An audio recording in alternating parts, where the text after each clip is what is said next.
PF withdrawal के समय जब आप पीएफ का पैसा निकालने जाते हैं और पता चलता है कि आपका बैंक का केवाईसी हो चुका था, जिसमें आप बैंक अकाउंट नंबर और आईएफएससी कोड जो डाले थे वो आईएफएससी कोड ही बदल गया।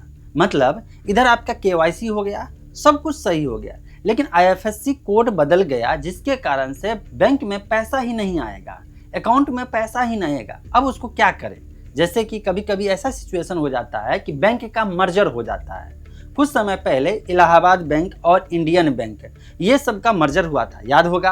अब इलाहाबाद बैंक अकाउंट में जो आईएफएससी कोड इस्तेमाल होता था, अब वो आईएफएससी कोड एग्जिस्ट नहीं करता है, कारण बैंक का मर्जर हो गया।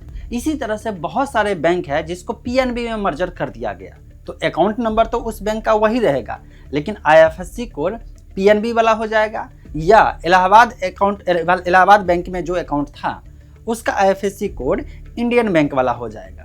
अब आईएफएससी कोड किस लिए इस्तेमाल होता है? पैसा ट्रांसफर करने के लिए इस्तेमाल होता है। आपको नहीं मालूम है तो आपको पता होना चाहिए, बिना आईएफएससी कोड का पैसा ट्रांसफर कहीं से कहीं हो सकता है। आईएफएससी कोड हर ब्रांच का अपना होता है, जिससे आइडेंटिफाई किया जाता है कि मैं जो पैसा भेज रहा हूँ वो किस ब्रांच में भेज रहा हूँ और उस ब्रांच के अकाउंट नंबर में पैसा ट्रांसफर होता है। अब ऐसे में आईएफएससी कोड ट्रांसफर होने के लिए ज़रूरी है और वो बदल जाए तो फिर पीएफ का पैसा का क्या होगा? वो पैसा लटक जाएगा पैसा, तब तो परेशानी की बात है, क्योंकि पैसा नहीं आने पे हम लोग ट्राई करते हैं, कोशिश करते हैं कि पैसा आ जाए, लेकिन वो पैसा वहाँ से ट्रांसफ़र करने की कोशिश किया जा रहा है। जैसे कि आपका क्लेम सेटल्ड होने की कगार पे है, क्लेम सेटल्ड भी हो गया। अब सेटल्ड का मतलब है कि ईपीएफओ के ऑफिस के तरफ से सारे चीज़ एलिजिबिलिटी क्राइटेरिया को फिट करके देख लिया गया है। अब वो पैसा ट्रांसफ़र करने के लिए अपने ऑफिस में स्टाफ को कह दिए हैं, हाँ भाई इस ईपीएफओ नंबर का या ईयूएन नंबर का इतना पैसा का डिमांड आया है, इतना पैसा विड्रॉल करेगा, इसको क्लियर किया जाता है, इसे पैसा भेज दिया जाए।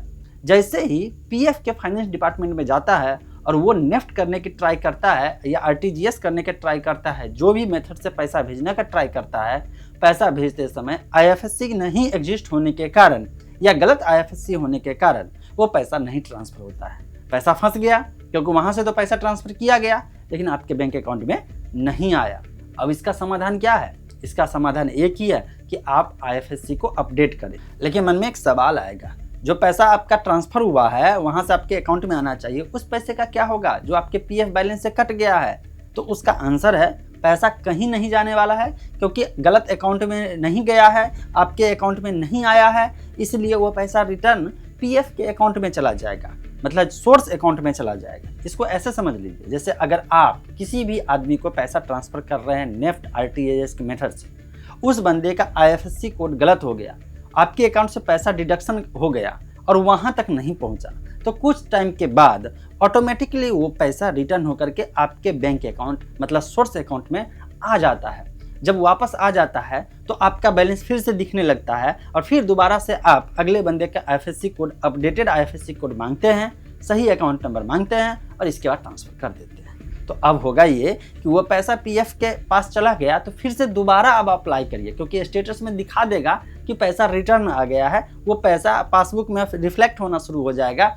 फिर अब दोबारा से आप ट्राई करिएगा, लेकिन ट्राई करने से पहले बैंक अकाउंट को अपडेट कर लीजिएगा। अपडेट का मतलब है अब तो ज़रूरत नहीं है एम्प्लॉयर का, अब तो एम्प्लॉयर की ज़रूरत नहीं है कि आपका केवाईसी करते वक्त बैंक का अप्रूवल होना चाहिए। अब तो ओटीपी बेस्ड ऑटोमेटिक हो गया है। जब ऑटोमेटिक हो गया है तो दोबारा से केवाईसी करने वाले बैंक वाले सेक्शन में जा करके अकाउंट को अपडेट करिए। और अपडेट करने से पहले मैं आपको एक छोटा सा तरीका बताता हूँ जिससे आप टेंशन फ्री रहेंगे। आप जिस अकाउंट में पैसा चाहते हैं विड्रॉल से पहले, उस अकाउंट में कुछ रुपया, 5 रुपया, 10 रुपया, 100 रुपया आप किसी अकाउंट से उस पर भेज करके देखिए कि वो अकाउंट एक्टिव है, सही है या नहीं है। अगर वो पैसा चला गया तो फिर उस अकाउंट से ट्रांसफ़र करके आप दूसरे अकाउंट में देखिए कि उस अकाउंट में पैसा तो जा रहा है, फिर पैसा निकल रहा है या नहीं निकल रहा है। नहीं तो ऐसा ना हो कि पीएफ का पैसा उस अकाउंट में चला जाए और उस अकाउंट पे किसी तरह का होल्ड लगा हुआ हो। अब वो पैसा रिटर्न आप ले ही नहीं पाएंगे, उसमें पैसा फंस जाएगा और जिस काम के लिए पीएफ का पैसा विड्रॉल कर रहे हैं वो काम नहीं हो पाएगा।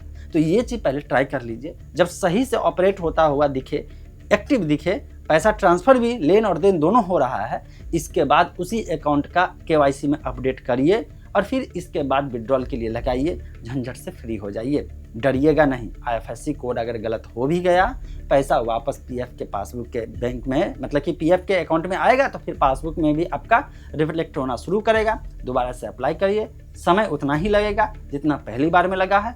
हो सकता है कि अभी के समय में लोड ज़्यादा होता है, अनएम्प्लॉयमेंट बढ़ रही है, जिसके कारण से लोग पीएफ के बैलेंस पे ज़्यादा अटैक कर रहे हैं कि उसी पैसा को निकाल करके कुछ काम कर ले। ऐसे में अगर सिस्टम थोड़ा सा स्लो काम करे, सिस्टम का मतलब ये है कि वहाँ जो मैनुअली काम करते हैं वो स्लो काम करे, तो टेंशन में नहीं आइएगा। टेंशन फ्री होकर के वेट करिए और वेट करने के बाद देखिए सही समय पर पैसा आता है या नहीं। हाँ, 1 महीने से ज़्यादा हो जाए पैसा आने में, 20 दिन से ज़्यादा हो जाए, तब जा करके फिर से आइए। दूसरा तरीका है, मैंने आपको एक वीडियो में बहुत अच्छे से समझाया है, जो मैं पर्सनली इस्तेमाल करता हूं, और जिस कारण से 1 सप्ताह से लेकर के 10 दिन जाते जाते किसी भी पीएफ विड्रॉल का पैसा तुरंत में ट्रांसफर बैंक में हो जाता है। अगर कहिएगा तो बहुत सारे और भी पीएफ से रिलेटेड है जो टॉपिक में लोगों को प्रॉब्लम में फंस रहे हैं, उसका वीडियो समाधान के साथ में बनाऊंगा। लेकिन उसके लिए आपको कमेंट सेक्शन में आंसर जरूर देना होगा कि मैं क्या पीएफ पे वीडियो बनाऊं या दूसरे टॉपिक पे वीडियो।